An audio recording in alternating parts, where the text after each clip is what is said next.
I'm Bonnie, and I make a line of jams. And today I'm making poached pears. They're little Seckel pears in wine. And I really like these little things. They're really miniatures. I think it's because I used to like dollhouses and things like that. But I think they're really adorable. I've started peeling them here, and I have them in a liquid of water and lemon, and I squeezed a half a lemon and just put the whole thing in. It just keeps the pears from getting brown. So I'm going to just peel a few. I don't want to bore you with an entire bowl of peeling. But what you want to do is you peel them so that they're really, all the peel is really off. You don't want to leave any around the bottom, because once they're poached and they're actually in the bottle, if you leave little brown spots at the bottom of peel, it just isn't that appealing. And leave the stem so that it really looks like a little pear, because when you plate it with ice cream or chocolate sauce or something, you want it to look like a pear. So I'm just going to put that in there. And I'm going to prepare the poaching liquid. So I have a wine here that's drinkable. It's not an expensive wine. As you can see, it's got a screw top. But I went to the wine store and told them that I was doing a poaching pears, so I wanted to have something that was tasty, and but that wasn't too expensive, obviously. So I just put the whole bottle in there, and then I put a cup of sugar. And what we're going to do is bring this to the stove and cook it so that the sugar dissolves. I'm also going to add some lemon to this mixture as well. It helps keep the pear white and a nice color, and it adds to the flavor as well. So I'm going to bring this over to the stove and bring this up to a boil. It'll boil for about 5 minutes so that the sugar dissolves and the liquid is ready to have the pears. And I'm going to put the pears in, and we'll begin cooking the pears. Probably these pears will probably only take about 10 to 15 minutes. These happen to be a little riper than the pears I usually use. If they're really hard, they may take more like 20 or 25 minutes. But we'll test them after about 10 minutes to see if they're done.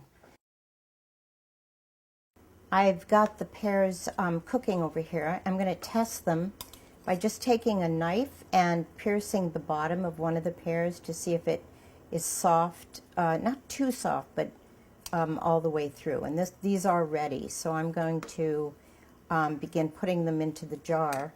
And then when I'm finished with that, I'm going to boil the liquid down so that we can have a nice syrup to go on top of them. I have water boiling to put the jars in to sterilize afterwards. And you don't need to sterilize the jars in advance. The jars should be clean, but they don't need to be sterile, because the hot liquid and then boiling them is going to really sterilize the jars and keep the pears. So we're just going to start by putting them into the jars, and this gets a little tricky sometimes. You have to just be willing to adjust them once they're in the jar. I like to actually have them all standing up. I just think they look pretty. The more symmetrical they are, the kind of neater they are, I think they're just appealing that way. So I'm just going to fill this with the pears. I'm putting it sort of on their side just so that they don't roll over, and trying to get them all in the right position with those stems showing, so they look like real pears. So far these are going in very nicely. I'm going to continue to fill 2 jars with these, and then I'm going to boil down the liquid. So I'm now going to fill it, and I use one of these so that I don't get the rim of the jar too messy. You don't really need one, but if you didn't have it, I would suggest pouring the liquid into a pitcher first so that you have more control, or a measuring cup with a spout, so you have more control over the liquid as it comes in. You don't really, I always like to not have you have much extra equipment it's not really that necessary. These should be easy to do. I'm going to take that off and put it in the next one. Does need a little bit more. Cap it off. I'm going to put this, fill this one now. And if I were using a cinnamon stick or vanilla bean for flavoring, I would probably place it in right now and try to put it in a place that it looks pretty on the outside. And it will flavor. You don't really need to cook it with that, but the flavors will really come through just over time.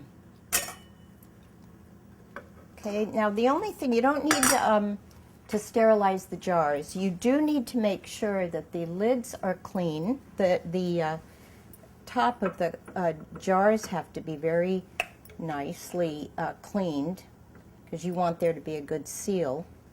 And then you just put new lids on.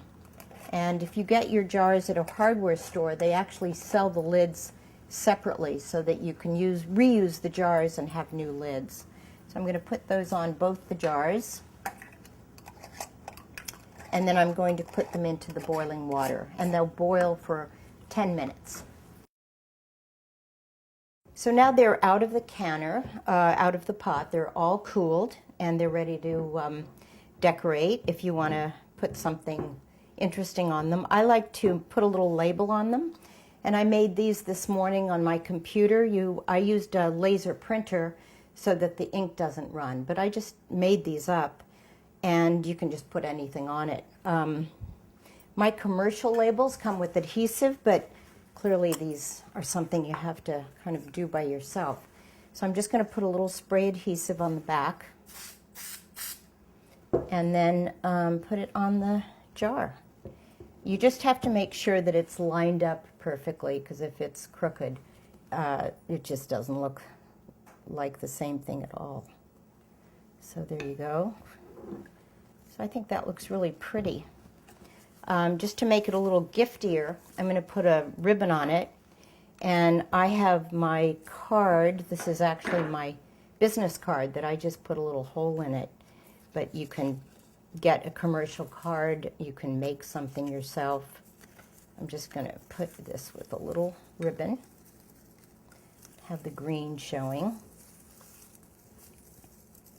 And tie it so that it has a nice kind of bow.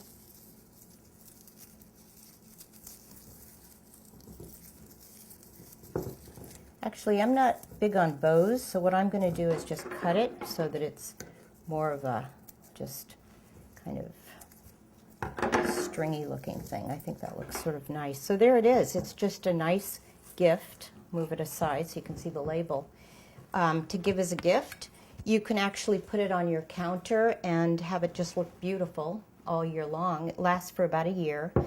If you do use it, you can put it with ice cream with a little bit of, I like to put a little hot fudge or caramel sauce on the bottom of the dish, and then put the pears, maybe a few pears, and put a little sprig of green mint on it. So the mint leaf almost looks like a pear leaf.